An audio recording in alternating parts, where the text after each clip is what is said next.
views and opinions expressed in this program are those of the participants and do not necessarily reflect the views of BronxNet or the program underwriters.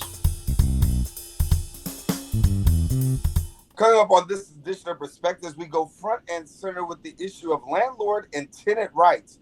What exactly you need to know during COVID-19. A lot of New Yorkers rent. A lot of New Yorkers are wondering what's going to happen with rent and utilities. We'll talk to a specialist in this area on this edition of Perspectives with yours truly, Daren Jaime. What's on your mind? Let 'em know. What's on your mind? What's on your mind? Let 'em know. Anything relevant to life, you bring it to the table. Whether you make a move solo or a movement with a stable. No fables, you speak on your decisions. Cause in the long run, it's your voice, your views, your vision. Keeping it real with many messages for you to know. This ain't radio, but DJ runs the show. Entertainment, he rocks it. Politics, he locks it. The host with the most would handle any topic. Don't forget to share your perspective with shines of light. Cause it might make a difference in someone else's life. Make a difference. What's your perspective? Express what's in your heart and your mind. Share your perspective. What's your perspective? Hello, everyone, and welcome to another edition of Perspectives. I am Daren Jaime, and of course, we thank you for joining us. And yes, we are committed that even in the midst of COVID-19, to still send you content that you might be able to see, hear, know exactly all that's going on in the borough of the Bronx and New York City, with all that's occurring with COVID-19, with the deaths and the rate of infection that continues to rise and plague New York City and the surrounding areas, and particularly here in New York State. First of all, our thoughts and prayers go out to all of those who've been infected as well as affected by COVID-19. And so it's very important that we continue to keep you informed with the things that you need to know, so that way you can have all the information, the resources, and be able to balance things out. On this edition of Perspectives, we go front and center with the issue of being a landlord, a tenant in New York City. We know that renting is a big, big thing for New York City residents and New Yorkers. A lot of people rent. A lot of people are dealing with utilities. But as unemployment rates continue to rise, and the unemployment rate continuing to skyrocket with record numbers of people hitting unemployment, so much so that the internet server for the internet is actually crashed when it comes to unemployment. What do people do? And what are the possible recourses, particularly for those who are tenants? Joining us today, a very special gentleman who is definitely a voice and a credible expert in this area. We're pleased to be joined by none other than Fitzroy Christian. He is a CASA leader, also working in the Southwest Bronx. He also is a paralegal advocate for Legal Services NYC, and also a community activist. And Fitzroy has been on the show before, and good to have you again, Brother Fitzroy, on the show. Thank you for having me back, Daren. I hope you and the family and the BronxNet family are all doing well and are safe in this crazy environment in which we find ourselves right now. Yeah, it's a little bit of a trying time, and we're wishing the best for you and your family as well. So far, things are pretty good where I'm at. Still got a lot of people infected that I know, and people that are affected. And being affected doesn't just necessarily mean by the ways, like we're going to talk about in a second. It doesn't necessarily mean being affected by also necessarily having a family member, right? But just because you're affected by COVID-19, with some people who are on quarantine. And there are a lot of people who are at home under quarantine right now. And I know a lot of people are basically tenants with a lot of questions. So you're a person with boots on the ground. Talk to us about what are you hearing in regards to tenants' voices during COVID-19? Let me first say who CASA is. You did mention that I'm a CASA leader. CASA stands for Community Action for Safe Apartments. We are a part of the New Settlement Apartments family, and we are stationed here in the Southwest Bronx at 35 Massey Place. We are primarily a tenant organizing group, and we have been organizing here in the Southwest Bronx for 16 years now. Our mission is to preserve and, where possible, expand truly affordable housing for the people here in the Bronx and throughout the city. We do know that, especially in our area here, District 4 and District 5, are some of the poorest areas in the Bronx. And we are the hardest hit when anything happens in New York City. And we are aware that even with the rezoning, most of the premises, most of the apartments that are being built were not designed for us. Right? We are a very, very vulnerable section of our community. And so we are particularly concerned now that a lot of our members are at home. Some because their businesses have been forced to close, some because they are closed by government edict, and some because there's just no way that the businesses could continue to keep their employees on the books when there's no business coming in because everybody are forced to stay at home. Right. Unfortunately, again, a large percentage of our employees here in the Bronx are not protected workers. They're not unionized members. So they do not have the luxury of staying home and drawing a pay for a period of time. They are home and they have no income. As you mentioned, trying to get unemployment is a mess. The system broke twice in the last couple of weeks. People have been on the phones making 100 calls, 100 attempts per day to get onto the system to file, and they have been unsuccessful. And they're not taking, of course, they cannot take person-to-person applications. So there are a lot of people who are home who are eligible for unemployment insurance benefits, but they're not getting it because the system is not ready to accommodate them. They're not getting any money at all. And we don't know how long this crisis is going to last. Probably another 2 months, 6 months. And in that time, they're going to be accumulating a lot of debts for rent, for utilities in particular. Let me jump in here. Let me jump in real quick and ask you a question about phone calls, right? As a CASA leader, are you getting a lot of phone calls at this time in terms of asking for information? Yes. We have a membership base approaching 5,000. And we are getting probably more than 200 calls per day of people asking, what is going on? I am not working. I can't pay my rent now. And I'm not going to be getting any money for a while. And how am I going to pay my rent then? What is going to happen to me? What is going to happen to my family? Are we going to be evicted? Is the government going to give us assistance to pay all of the debts that we are accumulating now? The answer, and the honest answer to all of that, is we don't know.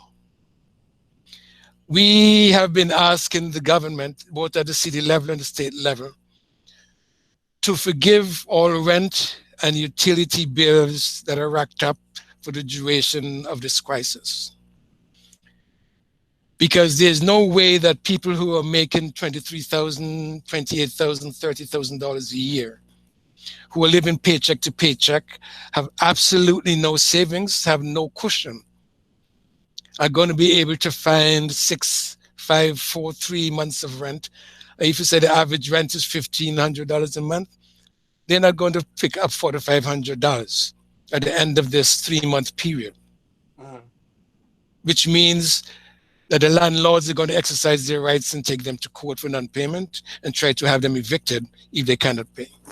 Can you give us a little bit about what the law currently is right now? Because before I go to break, I want people to get a good understanding as to what the current law is in place and what has been done so far on behalf of tenants. The law has not changed. So all of the rights that landlords have to seek redress for delinquent rents, they can go ahead and do that. The only difference is the court, there's a moratorium right now, and the courts are not accepting any new cases. So through June, the landlords are not permitted to start any eviction cases. The utility companies, Con Ed, National Grid, PSEG, Long Island Light and Gas, they are not permitted by law to disconnect any service during this crisis for the next 3 months. It could be extended, we don't know. But we are asking, no, and the governor also ordered that there be a rent, there's a session of rent, that rents can be held and be suspended for 3 months, for 90 days. We are saying that suspending rents is just pushing the suits that will come to housing court 3 months away from now. We are asking for full forgiveness for those rents, because a lot of people are home because the government said you got to stay home. Your businesses have to close because we do not want large amounts of people congregating in the same place. The businesses are not making any money, so they are closing voluntarily and sending their workers home. Let me take a quick break and come back and talk more with Fitzroy in a second. Fitzroy taking a quick break. We'll be back with more show. We're talking about tenants. You ought to stay tuned. We're really dealing with this issue right here. Tenants, New York City, COVID-19. We'll be right back right after this.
We're back here on Perspectives. Daren Jaime here with you, and our guest in studio via virtual is actually Fitzroy Christian.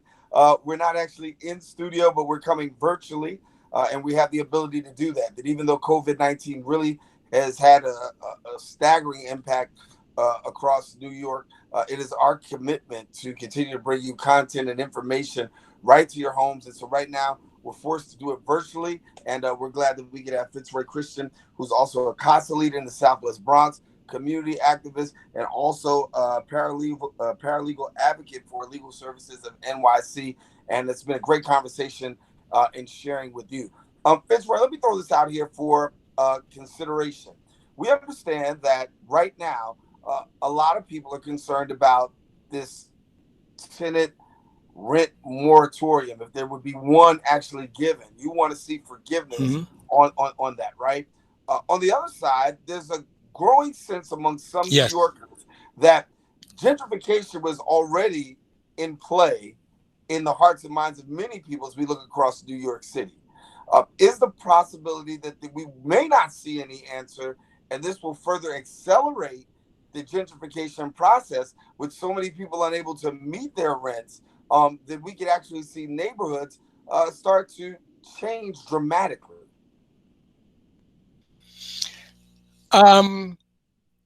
Unfortunately, not as much as would have happened were it not for the successes we had last June when the new rent laws came up for renewal.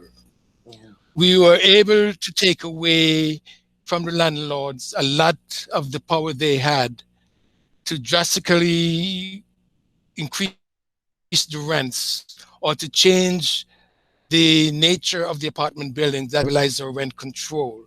Because all of these apartments are now permanently rent stabilized. They cannot be taken off of the the roles, the rent stabilized role, the rent control roles.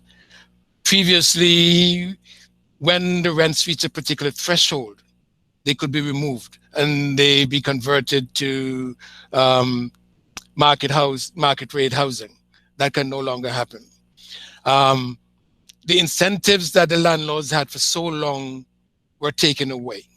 But if they can evict the tenants who are here now, they could accelerate the rate of gentrification, because there are not enough people who are making without public assistance, without assistance from Section 8, from FEPS, from public assistance, from the rent administration, who help tenants who are below certain levels on the federal poverty level. The people who are coming in will be able to afford the rents.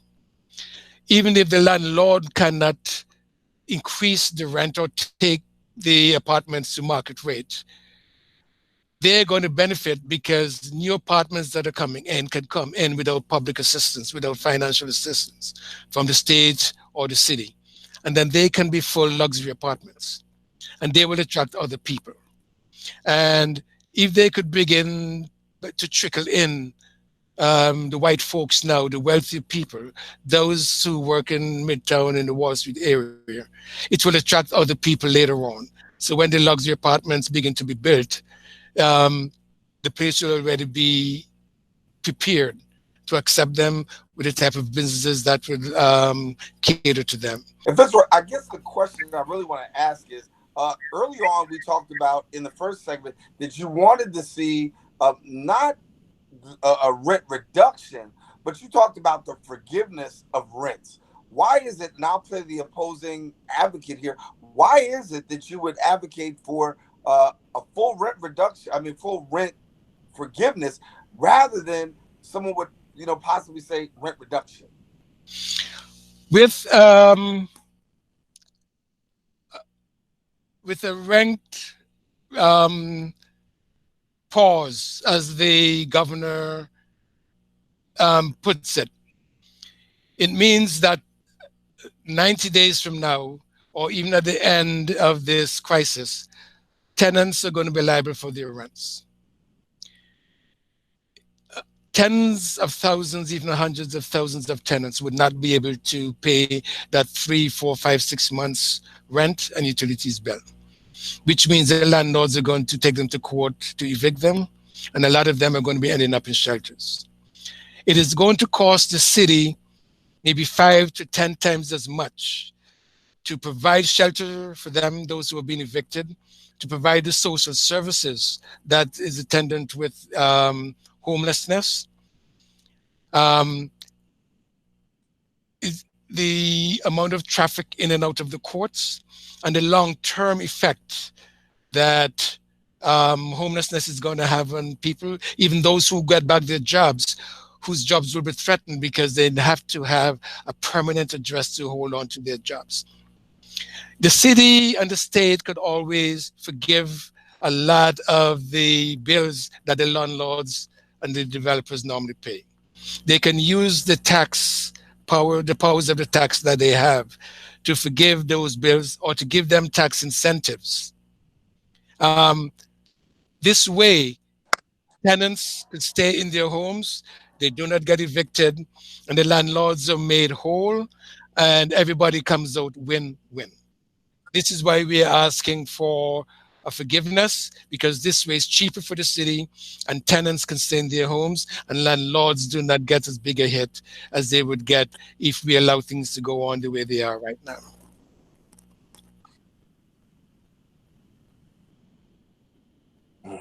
All right, well, let's take a quick break. Fitzroy is our guest in studio, Fitzroy Christian, in studio virtually. That's how he's coming to us. We're glad to have him sharing with us here on Perspectives. We'll be right back. Stay with us. We'll come right back right after this.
Back here on Perspectives, Daren Jaime here with you. Our guest, Fitzroy Christian, talking about tenant rights amidst COVID-19. What are the rights of tenants, and what do we actually, what can we expect? So, Fitzroy, I guess in short form, what do we see happening over the course of the near future on behalf of tenants?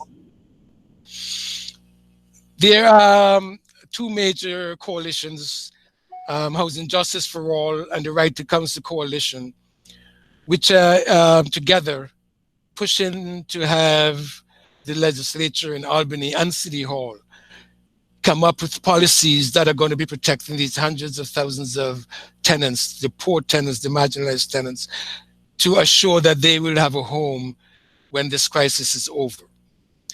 This is the reason they are asking for rent forgiveness rather than to have them postpone their rents until a later date.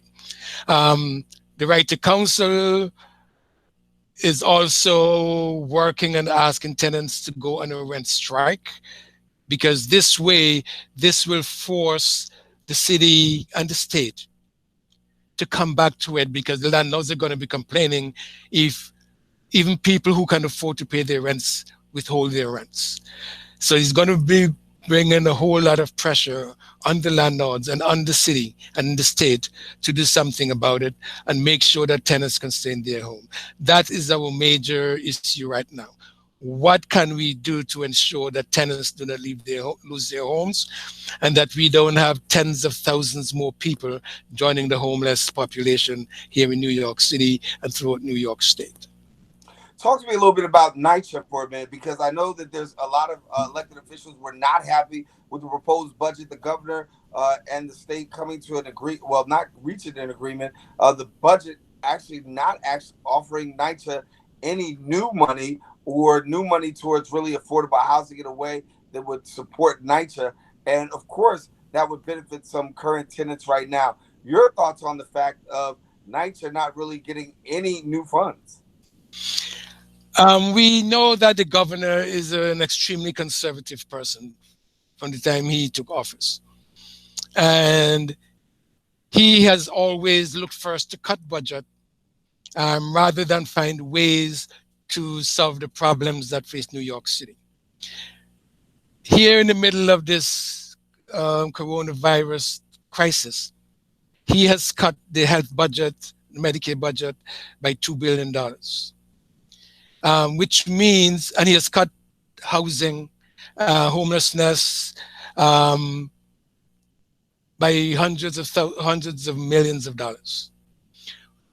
He has cut or refused to give money to the state agencies so that the inspectors can do the work that they need to do. I think it is an embarrassment, and that New York will suffer tremendously. The housing situation, the condition of the apartments in NYCHA, they're not going to be attended to because there's no money in the budget to do that. And the federal government is not giving the state any money to do that, which means a lot of people who live in NYCHA properties are going to be sick with mold. They're going to be sick with leaking windows. They're not going to be getting the water leaks repaired, and they're going to be having rat infestation. They're going to be very unhealthy because there's no money to correct the problems. Same thing for the rent stabilized apartments. No money is being put to providing homes for the homeless. There's no money being put in the budget to even properly house the homeless. In the middle of this crisis, where so many people in the shelters are getting sick and dying, he's cutting the budget. It's a very drastic climate we're living in now. For whatever reason, under the cover of COVID-19, he's making cuts in the budget with the emergency powers that he has, which is not good for New York. We are hoping that he will come to his senses and realize that he has to release money to get work done to save lives. The lives of the people in NYCHA, the lives of the homeless, the lives of the people who are in the shelter, and the homes and future of those people who can be evicted if they have to find a way to pay the rent. Either that, or he has to put a lot of money into HRA. We are going to be having hundreds of thousands of one-shot deals to cover those millions of dollars that will be owed to the landlords for rent, for the millions of dollars that are going to be owed to Con Ed, to National Grid, and other utility companies for gas and electricity when this is over. Wow. Well, we're going to continue to follow this, and of course, a healthy discussion. I want to thank you so much for taking the time of sharing with us here. We're going to continue to follow more about tenants' rights and particularly the great work that you're doing at CASA. If people want to get in touch with you real quickly, how do they do that? You could go to casapower.org. That would take you to our webpage. Facebook is Casa Bronx. You could get us there. Or you could call 718-716-8000. That is our desk. Just explain what you're looking for, and the receptionist there will transfer you to the correct organizer or the staff person who will be able to take your call. Also, we are here to help you organize your apartments, your buildings. We are here to help you with other needs right now in this time of crisis. If you need help getting food, getting your medication to you, or any other community resource that you need while you are shut in, you could call our number 718-716-8000, and we will reach back out to you and find a way to get you that assistance. There's a lot of resources being made available in the Bronx community. You may not know of them, but we have a list, and we will do whatever we can to help you. You are a very valuable resource to us in the Bronx, and CASA has your back. Thank you so much, and we appreciate you. Fitzroy Christian, our guest here on Perspectives. As we said, stay connected to CASA, stay connected to Perspectives. We'll continue to update you on the battle for tenants' rights amidst COVID-19. That's about all the time we have for us here on Perspectives. For all of us here on the show, I want to say thank you. God bless. Until the next time we meet, stay safe and share your perspective with somebody else. You just don't know. It might make a difference in somebody else's life. Daren Jaime saying take care and God bless.